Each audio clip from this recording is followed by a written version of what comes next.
Hello everyone and welcome back to the Great Book of Grudges. My name is Nathan and we're back with another Total War Warhammer video, but discussing a Total War Saga Troy. Yeah, it's going to be one of those weird videos, but bear with me. You see, a Total War Saga Troy is currently heading towards its MYTHOS DLC release, and obviously a bunch of us YouTubers have been getting early access, so we can play around with it and just see how it works. Now, I've been playing it for quite some time now, and I keep seeing mechanics which could benefit Total War Warhammer 3 really well. These are both new and old mechanics which were lost in time but have been reimagined in some way, shape or form. So let's not waste any more time and jump right in. First, we'll start off with one that we can pretty much expect, and that's obviously a fly land mechanic, as that was heavily requested for Warhammer 3. The developers themselves also actively acknowledged that, and said that they would hope to have it for Warhammer 3. Well, it turns out that we have this feature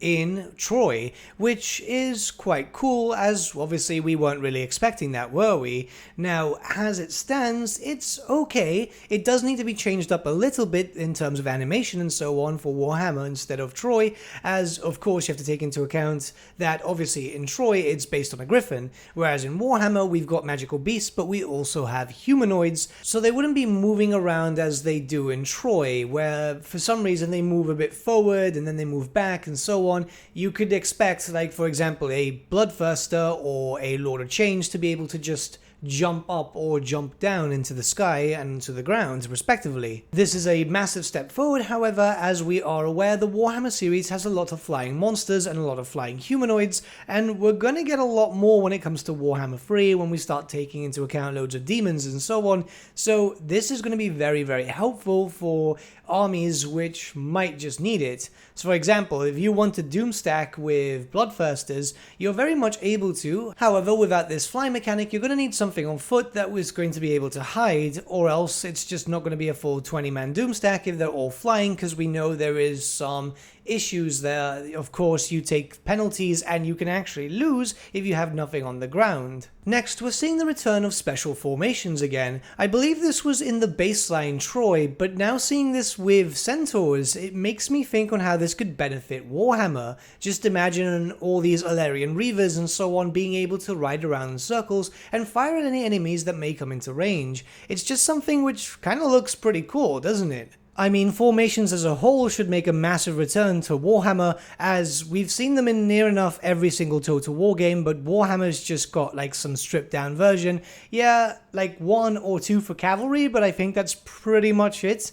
And it's a bit disappointing, as yes, formations weren't too important in tabletop Warhammer in later editions, but they were possible in earlier editions too. It doesn't have to be exactly like the tabletop though, it's just something that was just so popular in normal Total War games, and I'm pretty sure stuff like this would be extremely well received by the fanbase. Just imagine not only this for Alarian Reavers, but also a Dwarf Shield Wall or something like that, you know, it would just be pretty damn cool. Next, let's move on to dilemmas. You remember dilemmas in the Warhammer series, right? It's that annoying pop-up which pops up, what, every turn or so, depending on what you're playing. And yeah, it's inconsequential. They really have no benefits or negatives of note, rather than just being an annoying pop-up just like those that you see on the internet. It's literally just that. If anything, it just gets absolutely annoying, especially when you're starting off new turns and you get met with 2 or 3 pop-ups. Troy's major dilemmas have been changed to follow for a storyline,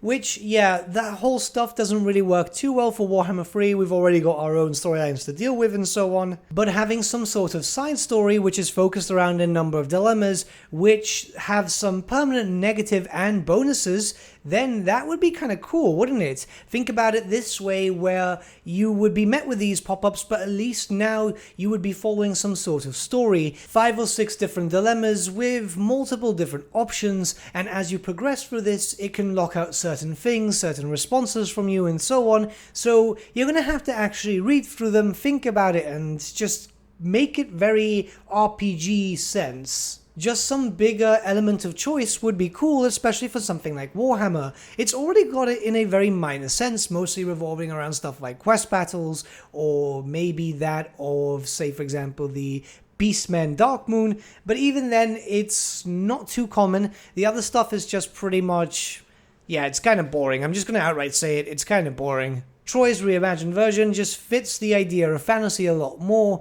Not only that, but it could even work for historical titles in the future. Next is the mechanic which introduces new buildings to your faction after doing a certain prerequisite. This is, for example, when I decided to go after Cerberus and had then recruited into my army. Since then I was able to build up offering pits in some of my settlements, which would allow me to get a new resource and recruit a new unit and so on. Something like this would work out really well when, say, there are sub-factions involved if we ever get them in Total War Warhammer 3. So think about it this like Midland. If we get Boris Todbringer and his reskinned units, but we've decided to play as Karl Franz and have now confederated with Midland, well, that would be a prerequisite which would then allow Karl Franz or Balthazar Gelt, Volkmar, pretty much anyone who could be added in for the Empire to be able to recruit these special Midland units. You'd have to confederate with the actual Midland faction, or some sort of prerequisite to allow for Morathi to be able to recruit some Sineshi units in Warhammer 3, which would be the only Dark Elf faction to be able to recruit Sineshi units, something that would be really cool,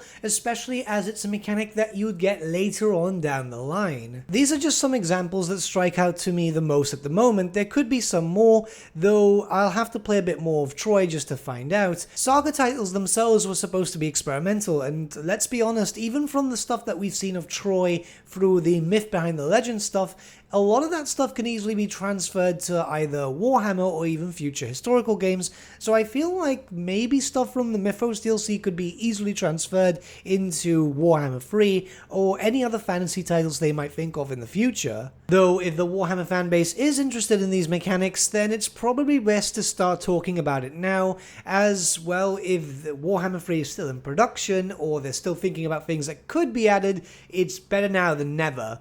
But let me know what you guys think about these mechanics or anything else that you might have seen about Troy in the comments below, and let's start a bit of a discussion. But with that, my friends, we've come to the end of our video. Thank you so much for watching. If you did enjoy the video, might I suggest giving the video a like, or even subscribing to the channel, as it really does help us out. In the description section below are various links to different social media platforms such as Facebook, Instagram, and Discord. Also in the description section is an affiliate link with Element Games where you could buy loads of hobby-based products, not just Warhammer, for 10 to 25% off. Making a purchase using that link and also our special code, which is also in the description, supports the channel at no extra cost to you, which we think is rather cool. A big thank you to our patrons. Your support means the world to us. It's amazing that people want to help a small channel like us grow and get to a higher level of content. A big thank you to Gibraltar LUSC, Ryan Bertsche, Andrew Prince, and Okro for subscribing to us at our Fane level. You guys are super cool. And a big thank you to Edward Yule, VS Vasan, Aaron Whitman, and Shaggy for subscribing to us at our King level. Honestly, we can't thank you all enough. And lastly, a big thank you to all of you for liking, sharing, and commenting on these videos. Honestly, it's because of you guys that the channel has been growing at such a great pace lately, so we can't thank you all enough. But with that, my friends, thank you so much for watching once again, and we shall see you all again very, very soon. Have a good day.